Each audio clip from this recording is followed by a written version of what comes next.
আমার ছেলেটা আমার একটাই সন্তান। আমি আজকে কথা বলার ভাষা হারিয়ে বলছি। আমি রাস্তা দিয়ে ঘুরি, কত মানুষ দেখি, কিন্তু আমার ছেলেরা আমি দেখি না।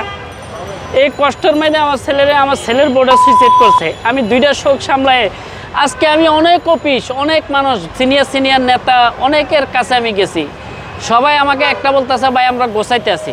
এই গোছানোর মাধ্যমে আজকে আমার ভিসার ডেট শেষ। গত 18 তারিখ আমার ভিসার ডেট ছিল, আমার ভিসার ডেট শেষ, আমি যাইতে পারি না। আমার মানসিক অবস্থা বলতে আসলে আমার একমাত্র সন্তান, আমার একটাই ছেলে।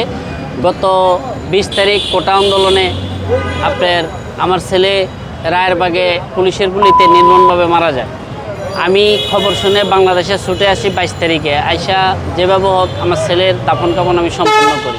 ছেলের দাফন কাফন সম্পন্ন করার মাধ্যমে এক শোক সামলাইতে না সামলাইতে ঠিক 1 সপ্তাহের মাথায় এরপরে আমার বহুত জর্জাপটা গেছে। পুলিশ আমারও ধরছে, ডিবি আমারও ধরছে, বিভিন্নভাবে টর্চারিং করছে, বিভিন্নভাবে তথ্য লওয়ার চেষ্টা করছে। তা আমি একজন প্রবাসী, আমার কাছে এভিডেন্স ছিল। আমি করার পরে এমন একটা আমার করতে পারে না। আজকে আমি একজন রেমিটেন্স যোদ্ধা। আমি আজকে 8.5 বছর দেশের বাইরে থাকি।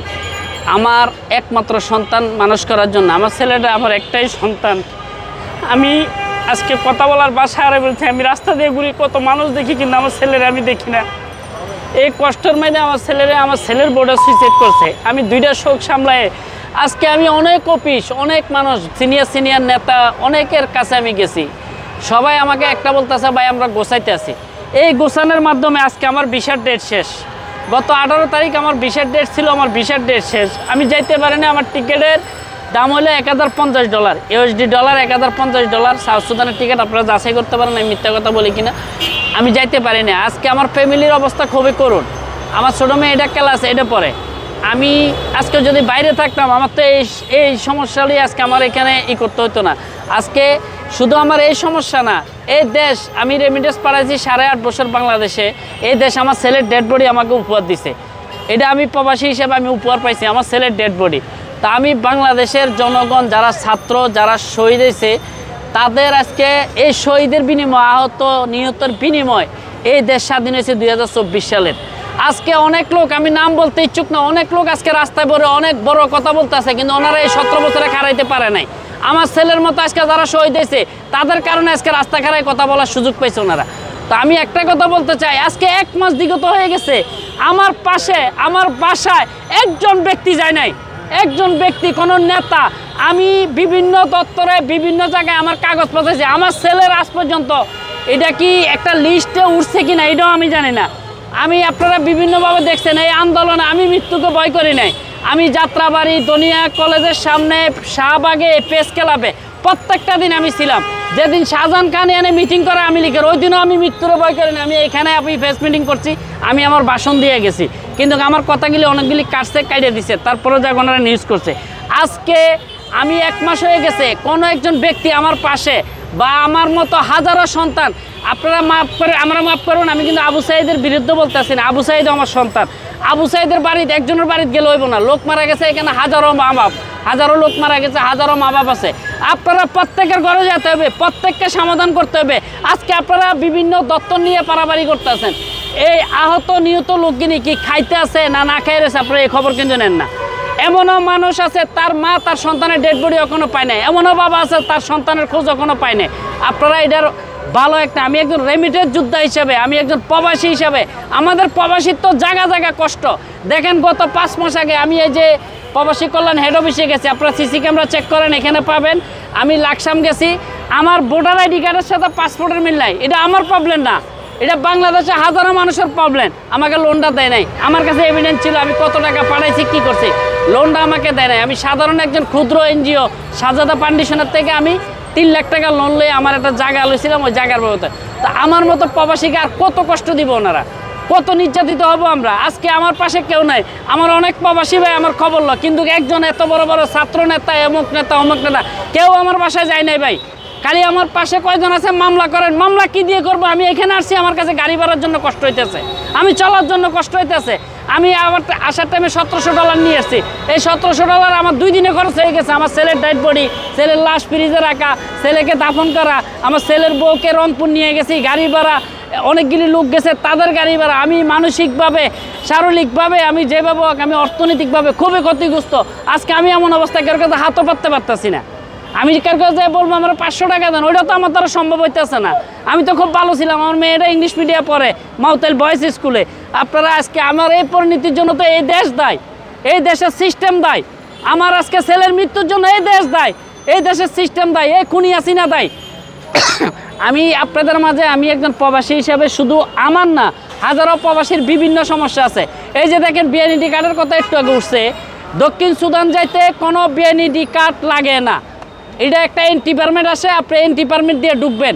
ওই দেশ আপনাকে এন্ট্রি পারমিট দিছে, এই দেশ কেন আপনাকে বাধা দিবে? এন্ট্রি পারমিট দিয়ে আপনি ঢুকবেন। আপনি এন্ট্রি পারমিট নিয়ে দিলে এইভাবে ফিক্কা মেরে এন্ট্রি পারমিট পালাই দেয় কেন? এন্ট্রি পারমিট তো আপনার ওই সরকার দিচ্ছে, ওই দেশের সরকার অনুমতি দিচ্ছে, আপনি এই দেশে তো লোক পাঠাচ্ছেন। ঠিক আছে, আপনি এটা করছেন। এই বিএনইডি কার্ড করতে যাইতে কেউ 10,000, কেউ 15,000। আমি যে সময় সাউথ সুদান যাই, আমি 1 লক্ষ টাকা এয়ারপোর্টে ঘুষ দিয়ে গেছি। 1 লক্ষ টাকা আমি এয়ারপোর্ট কন্ট্যাক্ট করে গেছি। সাউথ সুদানের এম্বাসি নেই, বাংলাদেশে এম্বাসি না, আমি 1 লক্ষ টাকা ঘুষ দিছি। 1 লক্ষ টাকা ঘুষ দিয়ে আমি গেছি। 1 লাখ টাকার একটা বান্ডিল আমি বাইরে দিয়ে গেছি। আমি জানতাম না সাউথ সুদানের অবস্থা। যাক, আমি গেছি, আল্লাহ আমার মোটামুটি ভালোই রাখছে, আমি খুব ভালো আছিলাম। আজকে আমার এই পরিণতির জন্য আজকে দেখেন আমার ছেলে, আমার ছেলের বউ, তারা আজকে, আমি 2টা ফ্যামিলি হারাইছি। আমি আপনাদের মধ্যে প্রবাসী ভাইদের মাধ্যমে জানতে চাই, আপনারা আমার জন্য আপনারা এটার প্রতিবাদ করুন। হাজারো প্রবাসী আজকে নির্যাতিত, হাজারো বাবা তার সন্তানের জন্য নির্যাতিত। আমার সন্তান মারা গেছে, আমি বাংলাদেশে আসতে আছি, এমনও প্রবাসী আছে তার সন্তান মারা গেছে, সে মনে আসতে পারে নাই। তা আমি চাই প্রবাসীদেরকে এয়ারপোর্টে ভালো একটা ইজ্জত দেওয়া হোক, তাদের জন্য সুযোগ সুবিধা করে দেওয়া হোক, তাদের ছেলে মেয়ের পড়ালেখার খরচটা দেনে সরকার বহন করে। কি এক সিস্টেম করছে স্কুলে ভাই, এই যে আমার মেয়ে সকাল উঠতে বলে বাবা 200 টাকা দাও, কি এর রং পেন্সিল কিনতে হবে। এরপরের দিন বলে 300 টাকা দাও, কি এর পেপার কিনতে হবে, আইটিস করতে হবে, কি করতে, কই পাবো আমরা এত টাকা? আমরা সাধারণ মানুষ। আজকে আমি আপনাদের মাঝে আমার সন্তান হত্যার বিচার চাই, আমার সন্তান হত্যার আমি বিচার চাই। আমি একমাত্র ছেলে, আমার ছেলেকে হারাইছি, আর কোনো বাবা জানে বাংলাদেশে কোনো সন্তান হারা না হয়। আপনারা দেশ সংস্কার করবেন, খালি আপনারা ওই যে কোনো একটা হসপিটালে যায় এই নিহতের আহতের পাশে যায় দাঁড়াইলে খালি। আমরা একটু আপনার সাথে একটু কথা বলি, একটু ছবিটা একটু দেখি আমরা। যদিও এর আগে অনেকে এই ছবিটা দেখছেন, অনেকগুলো নিউজ হয়েছে। তারপর একটু জানি যে ছেলের নাম হচ্ছে জিসান, আব্দুর রহমান জিসান। আব্দুর রহমান জিসান। আপনার নাম? আমার নাম বাবুল সর্দার। বাবুল সর্দার। আপনার স্থায়ী ঠিকানা কোথায়? আমার স্থায়ী ঠিকানা কুমিল্লা লাকসাম, দেশের বাড়ি লাকসাম থানা, কুমিল্লা জেলা। আমি থাকি ঢাকাতে যাত্রাবাড়ি থানা, রায়েরবাগ রশিদবাগ। আমি ঢাকাতে আজকে পরে 91 থেকে আমি ঢাকাতে থাকি। আমার ছেলে মেয়ে। জি আচ্ছা, আপনি প্রবাসে থাকেন কোথায় বলছিলেন?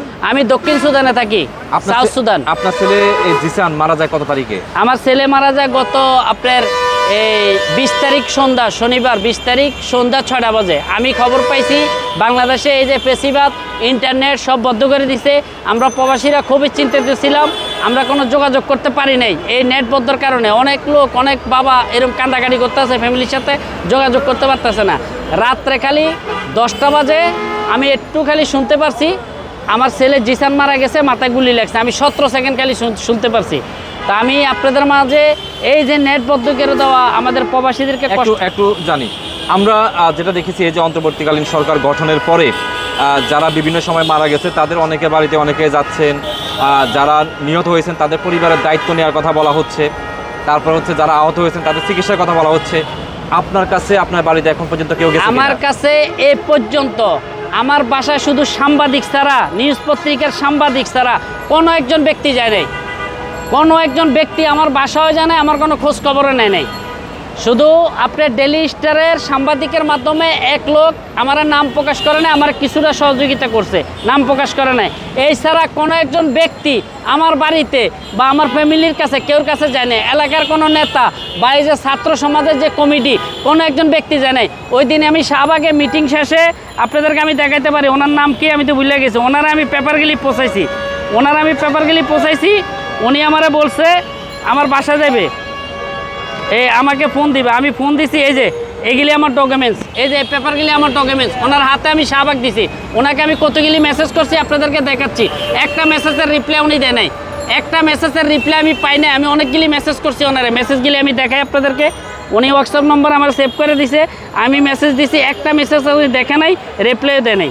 আমি আপনাদেরকে দেখাই, আমি কোনো মিথ্যা কথার আশ্রয় নিচ্ছি না। আমি সন্তান হারা বাবা। এই দেখেন এই মেসেজগুলি আমি করছি, আমি ভয়েস মেসেজ দিছি, এই মেসেজগুলি লিখছি। বাবা আমি আমার বিদেশ যাওয়াটা আজও অবধি অনিশ্চিত হয়ে গেছে, কোনো যোগাযোগ করে নাই। এই যে এই মেসেজগুলি আমি ওনারে দিছি, ওনার কোনো সংগঠন, ওনার কোনো লোক আমার বাসায় এই পর্যন্ত যায় নাই। আমি আজকে বিদেশ যাওয়া আমার বদ্ধ হয়ে গেছে, আমার 18 তারিখে ভিসা ছিল, বদ্ধ হয়ে গেছে। এখন এখন আপনি কি চান? আমি চাচ্ছি আপনাদের মাধ্যমে আমি আমার ছেলে হত্যার বিচার চাই। আজকে আমার বিদেশ যাওয়া বদ্ধ হয়ে গেছে, আমার ফ্যামিলি রাস্তা বসার মতো। আমি এর সঠিক একটা সিদ্ধান্ত, ওনারা যা করে বাংলাদেশ সরকার, আপনাদের সাংবাদিক ভাইদের মাধ্যমে, আমার প্রবাসী ভাইরা আছে, আমি যেন এটা ন্যায্য বিচার পাই, আর আমি যেন এটা আমার ছেলে হত্যার যে কোনো একটা সহযোগিতা যেন আমাকে করে।